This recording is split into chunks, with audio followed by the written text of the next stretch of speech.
السلام عليكم ورحمة الله. ازيكم عاملين ايه؟ ان شاء الله يا رب تكونوا بألف خير. النهاردة هعمل معاكم كفتة الحاتي بطريقة سهلة جدا، واديكي سر انها تكون متماسكة ما تفكش منك، وفي نفس الوقت تكون طرية كده ومستوية برضك، يعني ما تكونش ناشفة كده من بره، تكون محافظة على الطريان بتاعها ولا تفكك منك ولا اي حد ولا اي حاجة، وطعمها وريحتها ما شاء الله عليها زي المحلات بالظبط. فتعالي بقى كده معايا شوفي الطريقة ازاي، وشوفي بقى ايه المكون اللي انا هحط عليها. ما تخليهاش تبقى ناشفه مني. ولو عجبك الفيديو ما تنسيش تضغطي لي لايك واشتراك في القناه وتفعلي الجرس علشان كل ما انزل جديد يوصلك. دلوقتي ده كده بقى شكلها بعد ما خرجتها من الفرن، شايفين اللون بتاعها ده بقى من الطماطمايه وشويه وميه البصل كده لما دهنتها بقى. بتمسكها بقى كده وهي سخنه، بتتشرب بمنتهى السهوله خالص اهي.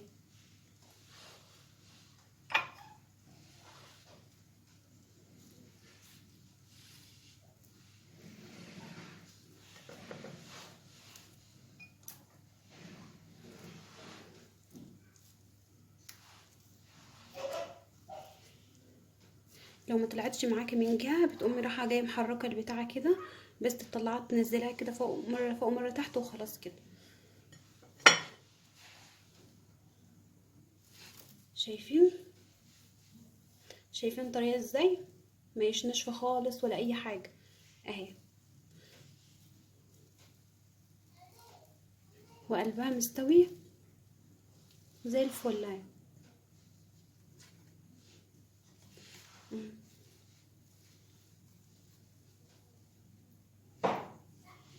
اظن بقى مفيش احلى من كده. لو عجبكم بقى الفيديو ما تنسوش تضغطوا لي لايك، واللي مش مشترك يشترك ويفعل الجرس علشان كل ما انزل جديد يوصله. يلا السلام عليكم ورحمه الله وبركاته. معايا كده بقى ايه، نص كيلو لحمه مفرومه مفيش فيها اي دهون. آه انا بقى كده معايا معلقتين ليا كده بشرتهم كده بالمبشره. معايا 3 بصلات كده حلوين، فرمتهم كويس وصفيت الميه بتاعتهم. معايا طماطميه مفرومه، وده كده ورق بقدونس بس حوالي 3 معالق كده بالظبط، وده قرن شطه واحد. ودي اللية وده النشا. معايا بقى كده التوابل بقى، دي معلقه بيكنج باودر، معلقه ملح صغيره، رشه قرفه، نص معلقه توم بودره، معلقه كزبره صغيره، ومعايا فلفل اسمر نص معلقه كده عشان ما تبقاش حاميه قوي، ومعايا معلقه بابريكا ورشه جنزبيل بس. تمام كده.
على فكره انا نسيت اضيف كده بيضه واحده بس.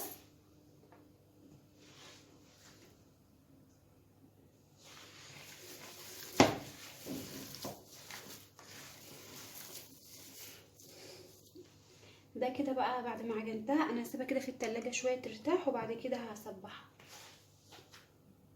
معايا انا بقى كده ايه، حوالي معلقتين من ميه البصل اللي انا مصفياها، ومعايا الطماطميه، وده الخله كده جبتها، خليتها كده تلين كده في الميه السخنه عشان تتعقم.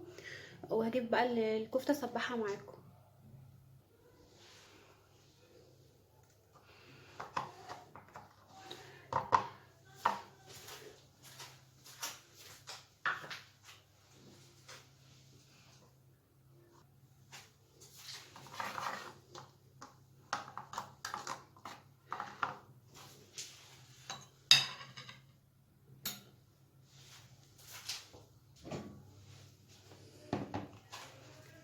هجيب انا بقى كده ايه حوالي 3 عيدان كده او 4 كده، لان الخله دي مش تخينه قوي.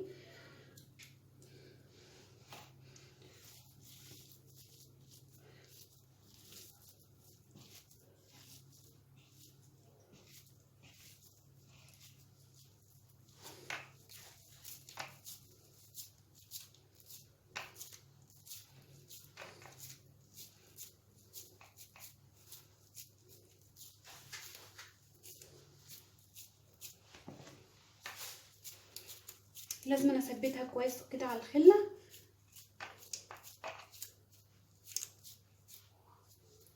يعني الحجم اللي يريحك اعمليه، يعني انا هعملها كده بطول الخله النهارده.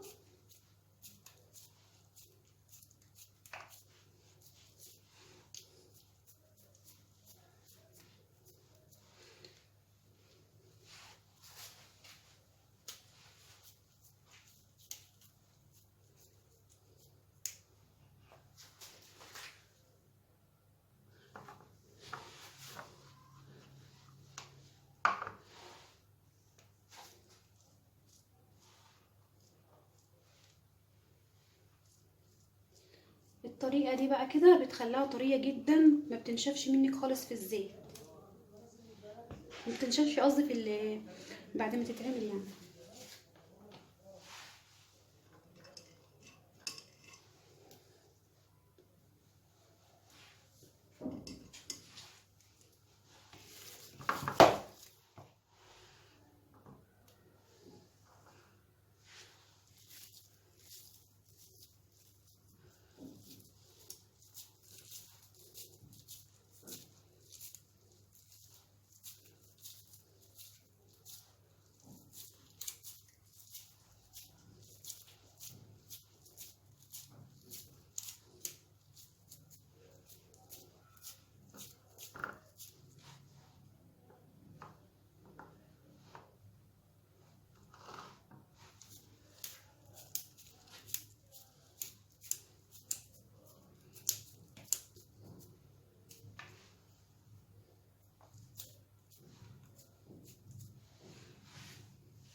هخلص انا بقى الكميه اللي معايا وارجع لكم.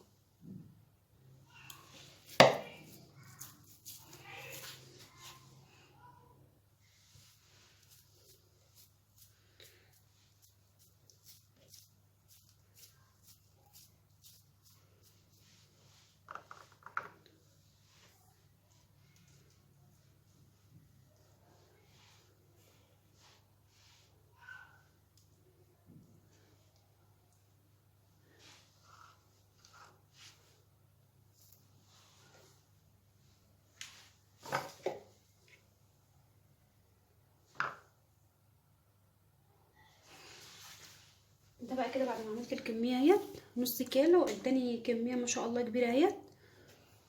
جربوا بقى الطريقه كده بتاعه الطماطميه كده مع شويه من ميه البصله برشه فلفل اسمر ورشه ملح. بجد الطريقه دي بتخليها ما تنشفش معاكي ابدا، وبتفضل طريه ومحافظه على يعني ايه، ما بتنشفش ولا بتبقى حلوه يعني. هتشوفوها دلوقتي.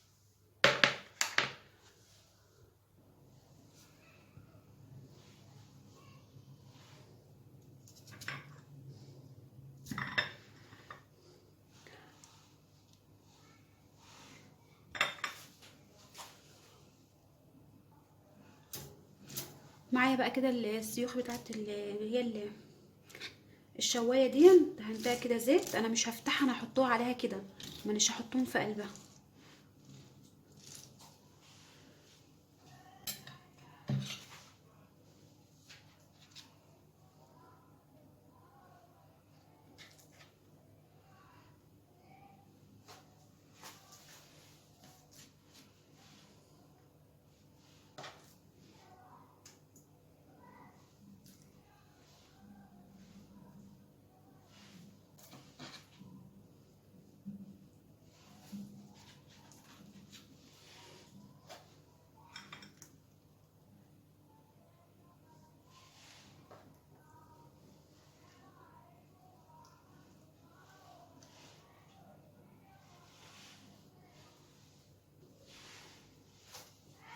هدخلهم انا بقى كده في الفرن على على الشبكه كده يعني.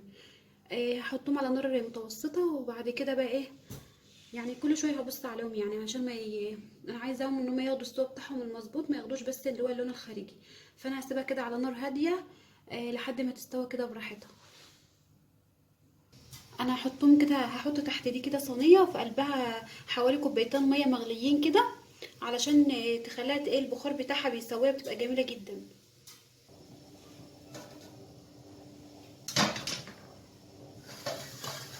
هدخلها بقى الفرن كده بالشكل ده. الميه السخنه دي لما هتغلي البخار بتاعها هو اللي هيسوي الكفته يعني.